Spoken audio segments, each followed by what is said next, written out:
बिस्मिल्लाहिर्रहमानिर्रहीम। अस्सलाम वालेकुम नाज़रीन, आप यूट्यूब चैनल देख रहे हैं। मैं इमरान खान हूँ। नाज़रीन, इस वक्त खेल वहीं पे पहुँच गया जहाँ से ये शुरू हुआ था।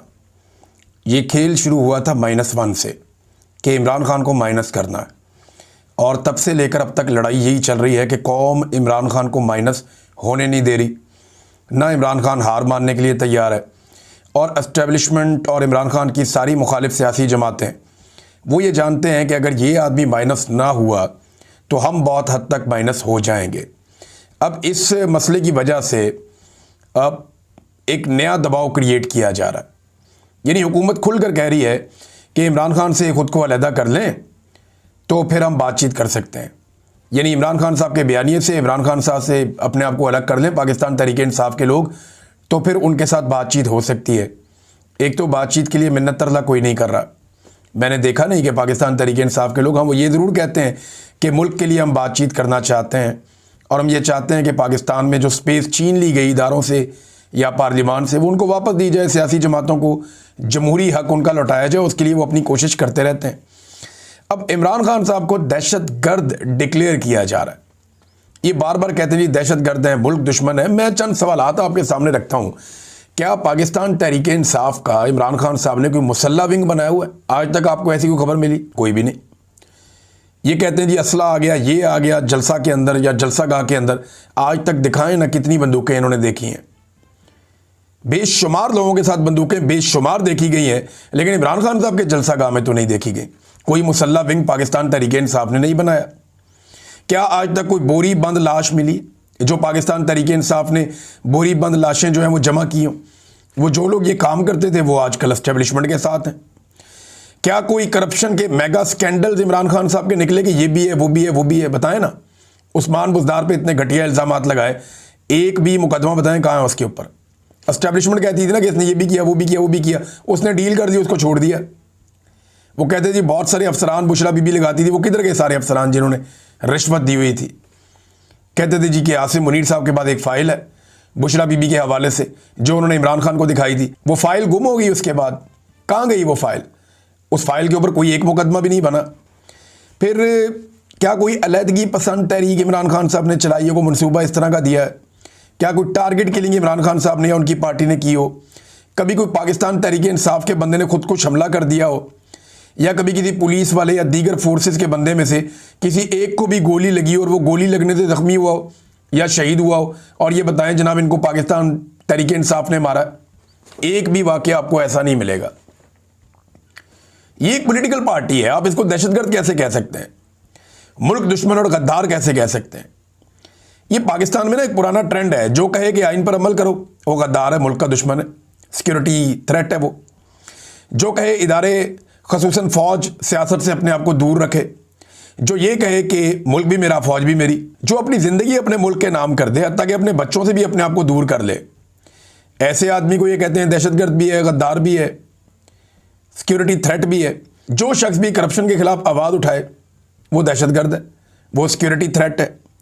जो बैरूनी ताकतों को एब्सोल्युटली नॉट कहे, जो गुलामी से इनकार कर दे, जो अमीर और गरीब का फ़र्क इस मुल्क में ख़त्म करने की कोशिश करे, जो पहली बार नामूसे रिसालत और इस्लामोफोबिया के हवाले से आलमी सतह पर आवाज़ उठाए, जो शख्स भी ये करेगा या जो लोग ये करते आए वो सारे गद्दार डिक्लेयर हुए। जिन लोगों ने आज़ादी से बात करना चाहिए वो सारे गद्दार डिक्लेयर हुए।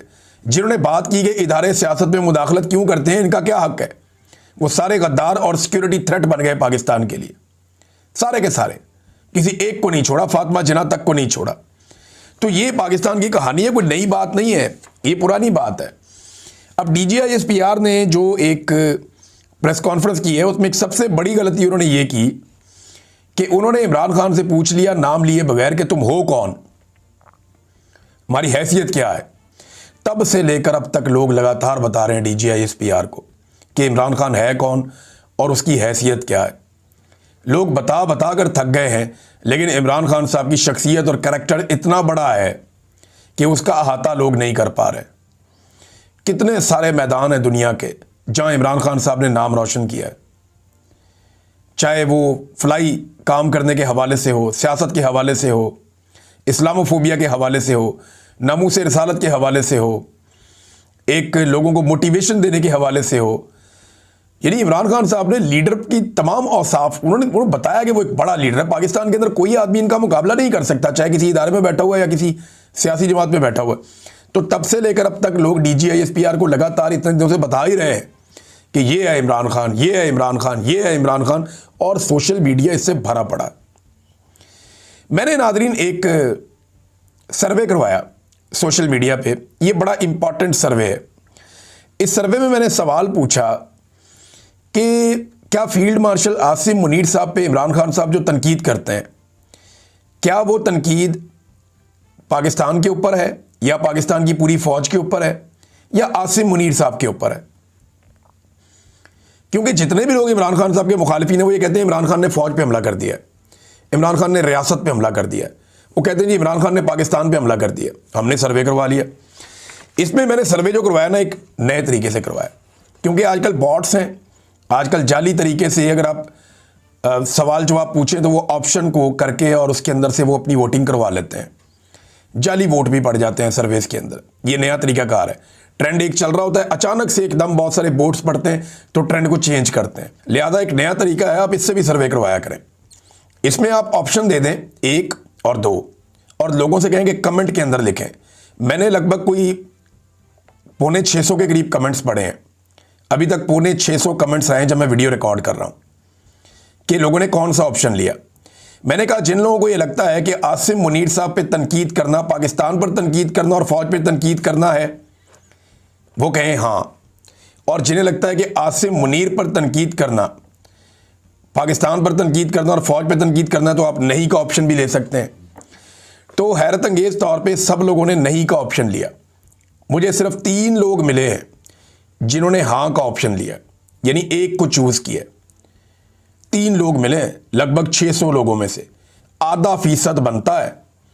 यानी आधा फीसद पाकिस्तानियों को यह लगता है इस सर्वे के मुताबिक कि इमरान खान साहब जो तनकीद करते हैं फील्ड मार्शल आसिम मुनीर पर, यह पाकिस्तान के खिलाफ है ये बात, या पाकिस्तान की फौज के खिलाफ है ये बात।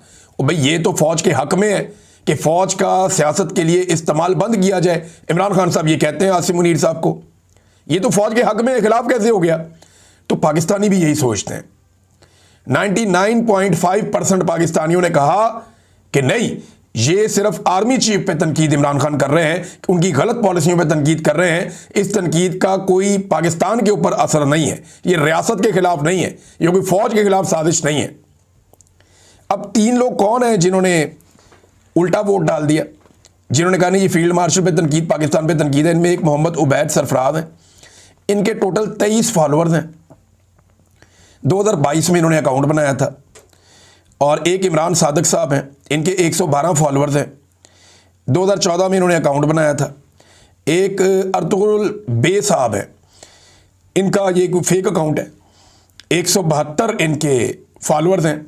और 2023 में इन्होंने अकाउंट बनाया था, बस इन लोगों ने किया। और किसी साबिर भाई ने एक बड़ा ज़बरदस्त सर्वे करवाया, साबिर शाकिर साहब ने सवाल पूछा कि आपके ख्याल में DGISPR किसके तर्जुमान है? ये DGISPR साहब को इसके बारे में सोचना चाहिए, क्योंकि इदारे के अंदर भी जो हमें इतला मिली है वो ये है कि बड़ा सख्त रिएक्शन है और बहुत सारे लोग सर पकड़ के बैठे हुए कि DGISPR ने किया क्या।